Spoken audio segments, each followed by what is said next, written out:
महाराष्ट्राचा। नमस्कार, मी प्रतिभा। संध्या लाईव्ह मध्ये आपल्या सर्वांचं स्वागत। परभणी जिल्ह्यातून मानवतेला काळीमा फासणारी एक अत्यंत संतापजनक घटना समोर आली आहे। सोनखेड पोलीस ठाण्याच्या हद्दीत राहणाऱ्या एका 35 वर्षीय नराधमाने अवघ्या 2 वर्षाच्या चिमुरडीवर अत्याचार केल्याचा धक्कादायक प्रकार उघडकीस आलाय। या घटनेमुळे संपूर्ण परभणी जिल्ह्यात तीव्र संतापाची लाट उसळली आहे। सोनखेड परिसरातील पीडित चिमुकलीला शेजारी राहणाऱ्या विलास पंडित वाघमारे या 35 वर्षीय नराधमाने सोमवारी चॉकलेटचे आमिष दाखवून आपल्या जाळ्यात ओढले आणि तिच्यावर अत्याचार केला। मंगळवारी पीडित मुलीच्या आईने सोनखेड पोलीस ठाण्यात धाव घेऊन तक्रार नोंदवली। या तक्रारीवरून पोलिसांनी आरोपी विलास वाघमारे यांच्या विरोधात भारतीय न्याय संहितेचे विविध कलमांसह अत्यंत कडक अशा पोक्सो कायद्याअंतर्गत गुन्हा दाखल केलाय।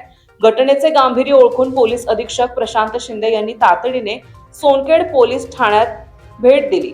आरोपी विलास हा घटना घडून पालमलच्या दिशेने पसार झाल्याचा सुगावा पोलिसांना लागला आहे। पोलीस निरीक्षक भागवत नागरगोजे यांच्या मार्गदर्शनाखाली आरोपीचा शोध घेतला जात आहे। अवघ्या 2 वर्षांच्या चिमुकलीवर झालेल्या या अमानुष कृत्याने नागरिकांकडून प्रचंड रोष व्यक्त केला जात आहे। नराधम विलास वाघमारे याला लवकरात लवकर अटक करून त्याला फाशीची शिक्षा झाली पाहिजे, अशी जोरदार मागणी आता संपूर्ण परभणीतून केली जात आहे। ताज्या आणि महत्त्वपूर्ण बातम्या पाहण्यासाठी आजच आमच्या संध्या लाईव्ह न्यूज चॅनलला YouTube वर सबस्क्राईब करा आणि बेल आयकॉन प्रेस करा।